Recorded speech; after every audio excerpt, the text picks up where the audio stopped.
Hey everyone, welcome to the Being Patient podcast. I'm Deborah Kahn, founder of Being Patient.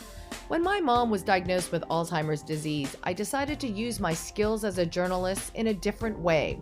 Frustrated by the lack of information on science and the inability to get different expert opinions, I decided to quit my job at the Wall Street Journal to create a better platform for people impacted by dementia. We are a community where news and information is created by our team of journalists. We ask tough questions and we simplify the science so that anyone can understand. We don't only cover disease, but delve into the latest research on what it takes to keep our brains healthy.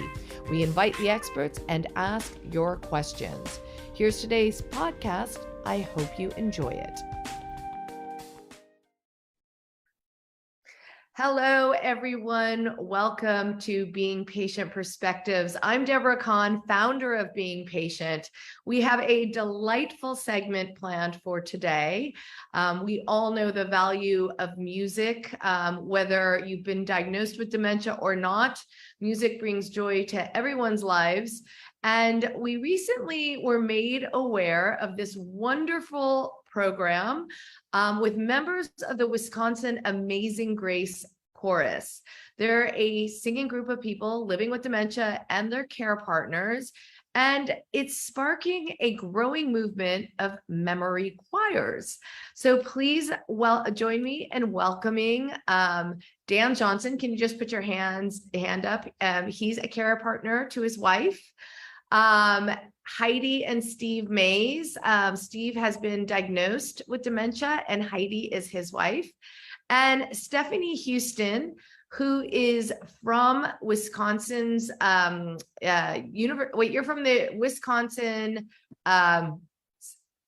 Alzheimer's Institute. Yes. Sorry, that was a lot to remember. Welcome everyone, and thank you so much for joining us. So, Stephanie, let's start with you. How did the Amazing Grace Choir come about? Well, we were so fortunate. Dr. Mary Middleman, who is a researcher at New York University, she reached out to the founder of the Wisconsin Alzheimer's Institute back between 2012 and 2013. Dr. Middleman had began her own chorus called The Unforgettables, a chorus for people living with dementia. And she began her chorus back in 2011. And she was, and her research was focusing on how she could create an activity where people who were living with the dementia could participate along with their caregivers. And so she had received additional funding, and she was looking to also be able to adapt and create other courses around the country. So she knew about Dr. Mark Sager's work with the Wisconsin Alzheimer's Institute. She found out that there was a regional Milwaukee office that did specific outreach in the African American community. And so she reached out to Dr. Sager, and then we had an opportunity. Like I said, she reached out to him between 2012, 2013. In 2014, we traveled to New York City to see the amazing and unforgettable chorus work that she had produced. And so she was able to provide us with a structure in regards to developing a chorus. And we were able to really shape and build our chorus based on the needs of our community here in Milwaukee. And we were able, our chorus has, as a part of our chorus rehearsals and singing, would love to sing the song Amazing Grace. Mr. Willie Wade would sing that song, and there would not be a dry eye in the place. And it was our director, our Milwaukee office director, Gina Green Harris, who said, you know, maybe we should call the chorus the Amazing Grace Chorus. And that's how we got our name. And, you know, there's more to the story, but that's how we started. That's amazing. And I can imagine it must be such a joyous occasion when you all get together and bring joy to other people. Dan, tell me a little bit. Earlier you were saying that, you know, your wife was diagnosed quite a while ago. What did this chorus mean to you and your wife to be present and singing? Well, Deborah, I don't think I can overstate the importance of it. It's just been wonderful. One of the activities that Barbara and I have really enjoyed, and the deeper she seemed to get into her Alzheimer's journey, the more important it became to us, was our singing, or my singing with her, would prompt her, animate her really, and bring her out in ways that almost no other activity could. So we found out about the Amazing Grace Chorus through a mutual friend of Steve and Heidi's. And then we showed up, about 2018, I think. And I think I said to Stephanie and to Casey, some of the other leaders, well, we're kind of here to try this out, and I'm not sure it's going to work. And we're awfully busy, and I don't know if we can fit it in. And I had all sorts of other excuses. But after just a couple of months, I think we both realized not only was this a wonderful experience for us, but we really began to feel the sense of family in connecting and being with the Amazing Grace Chorus, all of its leaders and all of the members in the chorus. So it's just been a godsend for us, truly. That's really wonderful. So wonderful to hear. Yeah. Heidi and Steve, I want to hear your perspective. You're both participate in the choir. Steve, of course, has been diagnosed with dementia. Heidi, you're his wife. What is it for the two of you to participate in this choir together? I actually do not participate yet. Okay, Yeah. you got to reel her in. Well, the reason why is I was caring for my mother, my elderly mother. Now she just passed a year ago. So I'm still trying to come out of the grieving period for that. But I have, just like Steve, all the love and support from the members as well, and the staff there. But we made a few notes yesterday.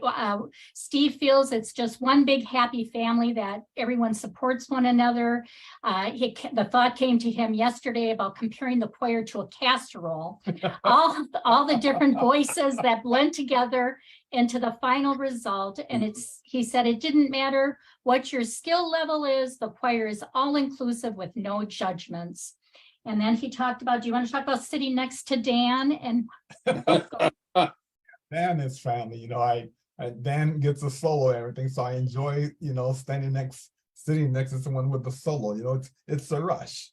He has such a great voice and everything, and so Dan's my big brother.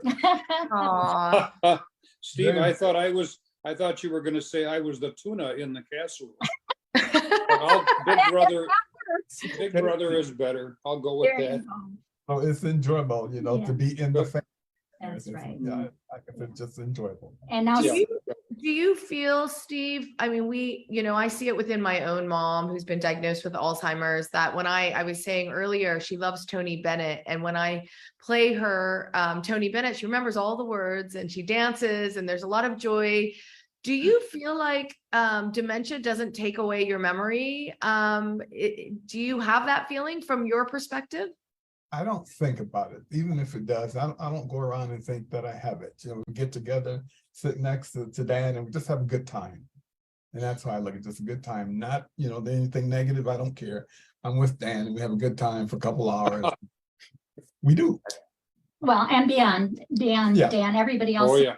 Yeah, everybody in the chorus. And he got into the group by way of his mother, who was a member with her husband, and his sister's also a member. So it was a family affair for him. Oh, wow. And she's the one who made the arrangements for transportation to and from the choir, because I couldn't do it for him. And since then, she would arrange for other people like Dan to assist in getting Steve to and from the performances and the practices.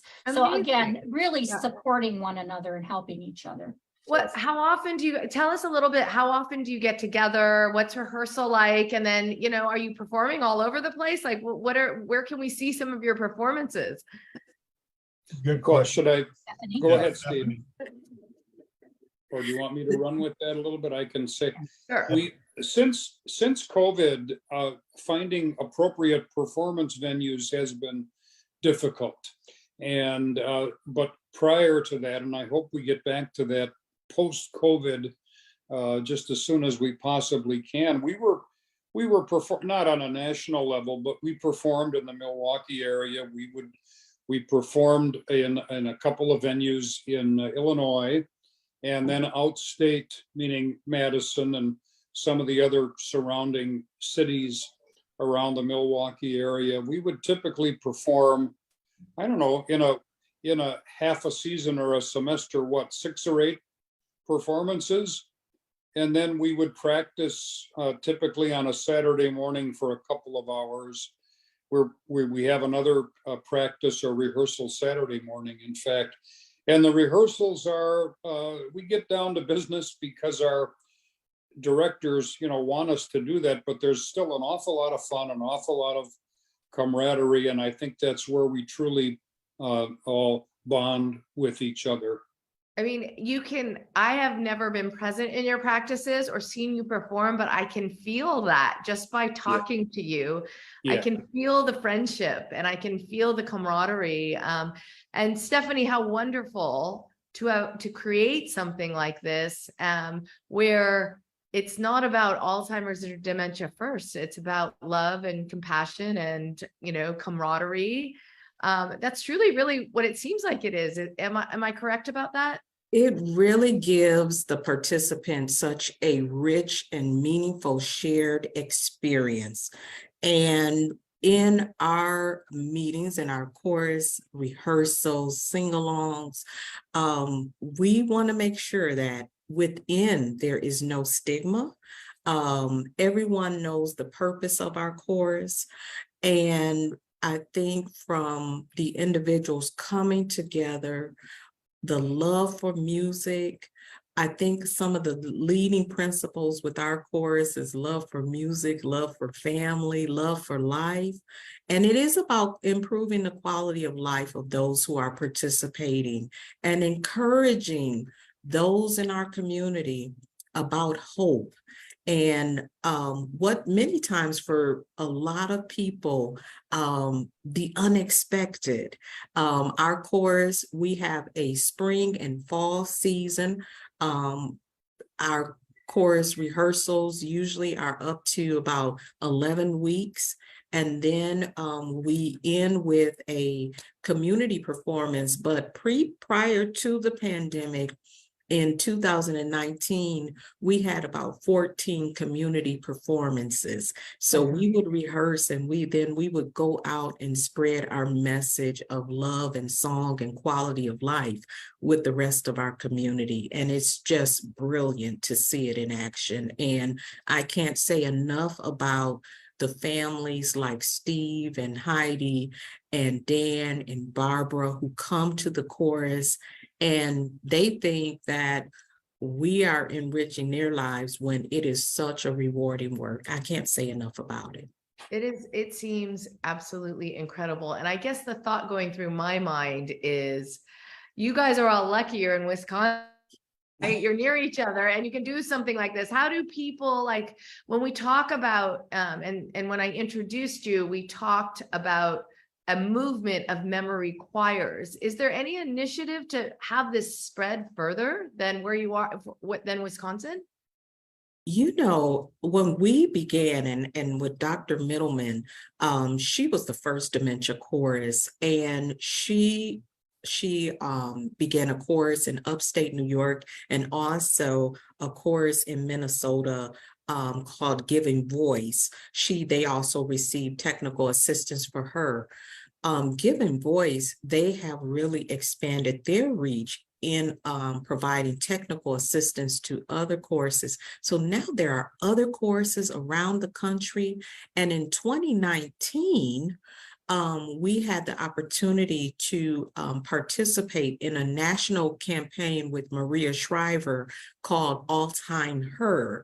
And that really featured a lot of the choruses from around the country. So it has become a chorus movement. And it's so wonderful that other people are creating choruses in their communities as well. Is there any research that's being done about, the impact of these type of choirs? I mean, we all know that socialization is what keeps our brains healthy, right? And everybody whether you have a diagnosis or not, everybody needs socialization. So I'm just wondering, is there any research attached to this? There has been, and like I said, Dr. Middleman, she has performed her research on her course called The Unforgettables. We were actually able to present a paper at the Alzheimer's Disease International Conference in 2018 about the improvements that we saw just amongst our course participants. So we saw like 70% in increase of activity outside of the chorus. We saw the improvement in just self-worth, self-esteem by 60%. So we know that the benefits of the chorus is just outstanding because it does improve mood and some of the impacts dementia can have on a person, like with language. And so we know that with the singing itself, some of those things that are impacted by a person living with, that it can improve some of those and add quality of life to the person as well as their care partners. And Dan, I saw you shaking your head. Yes, yes, yes. Yeah. What was your experience in terms of, what it brought to your wife? Well, I don't know. I don't quite know where to begin. I mean, among other things, I think it was we were able to have this shared fun experience.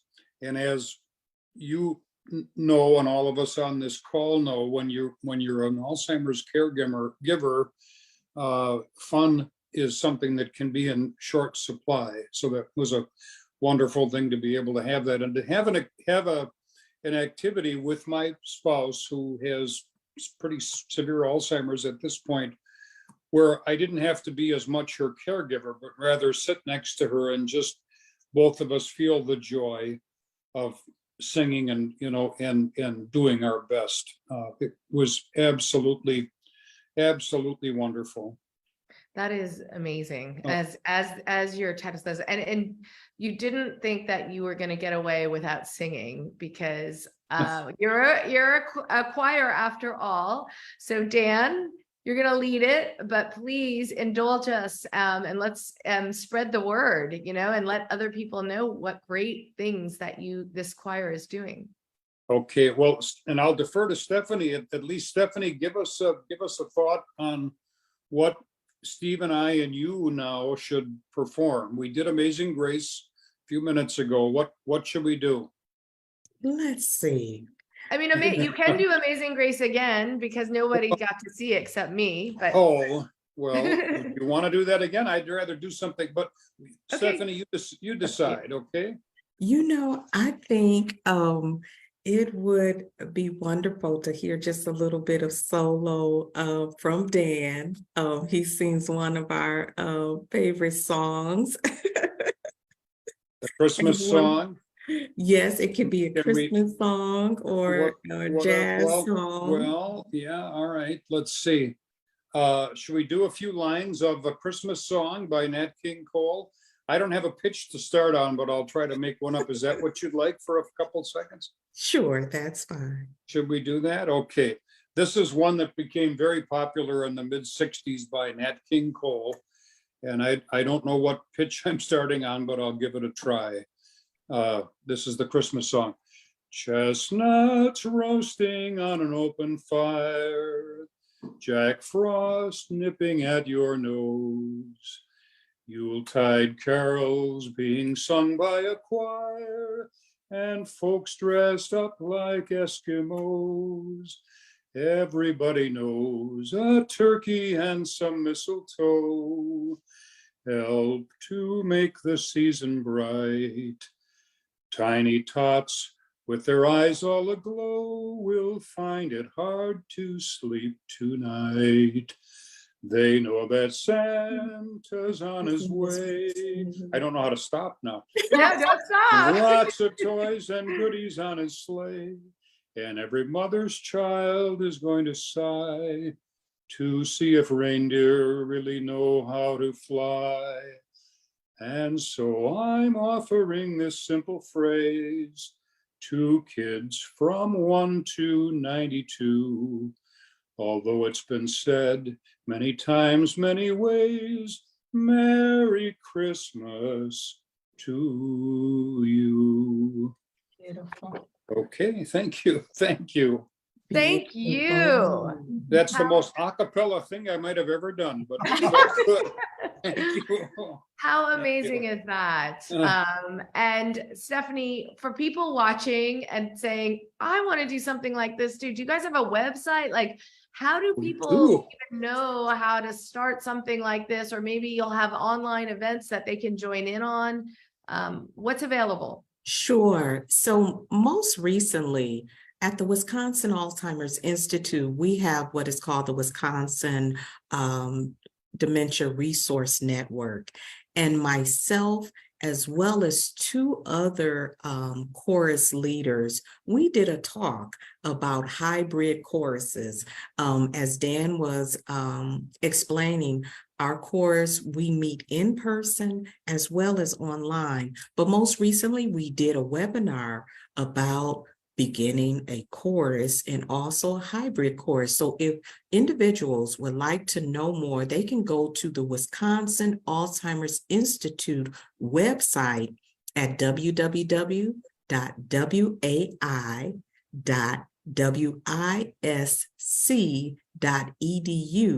The Wisconsin Alzheimer's Institute, that's our website. And they can look under the Wisconsin Dementia Resource Network, and they will see the latest webinar that talks about hybrid choruses, how to do your chorus online or in person, and they'll see myself. Also, the Amazing Grace Chorus, we have our own website. They can reach us at www.wisc.edu/chorus. And they will be able to get to see our website that has information about how people can join our chorus, join us online, sing along with us, how to do that, and a little bit more about us. Great. And we'll, of course, post those links on this Facebook Live comment section. My producer, Katie, will put those in so that people can get to them and learn more. Really, from the bottom of my heart. Oh, did you want to say something, Dan? I did. If I could quickly add Yes. to Stephanie's. Also, I would recommend take a look at that Maria Shriver infomercial from maybe 4 years ago. And I don't quite know what your link would be, but if the keywords would be Maria Shriver, maybe infomercial regarding Alzheimer's choruses, something like that, that should still be out there and available. And it was so well done. And Okay. it is actually on our webpage. So it is on our chorus webpage. Good. So if individuals scroll down, they would actually be able to see the Alzheimer campaign that we participated in. So they would get to Great. see Okay. other choruses. Yeah. That's wonderful. We will, and thank you so much for those suggestions, and especially thank you, Dan, Steve, Heidi, Stephanie. Many thanks for joining us. I love what you're doing. It feels so good. I'm envious. I want my mom to have the same experience as well. So we're gonna have to start one in San Francisco, or find one at least. So anyone out there wants to start a choir in SF, let us know. Thank you all for your time and your joy. I can see Do it. you really have a special thing going. Thank you so much. Thank you so much. Thank All right. you. Bye. And if anyone wants to know more about this interview, of course, we post them on beingpatient.com. Don't forget to sign up for our newsletters for talks like these. Thanks everyone for watching, and thanks so much to the Amazing Grace Choir. Great to see you guys. Thank you. Well, I hope you enjoyed today's podcast. For more information on upcoming interviews, don't forget to sign up for our newsletter at beingpatient.com. That's beingpatient.com. And send us any feedback you may have, whether it's someone you want us to interview or any comment about our podcast series. You can do so by emailing info@beingpatient.com. Thanks for listening, everyone. I'm Deborah Kahn.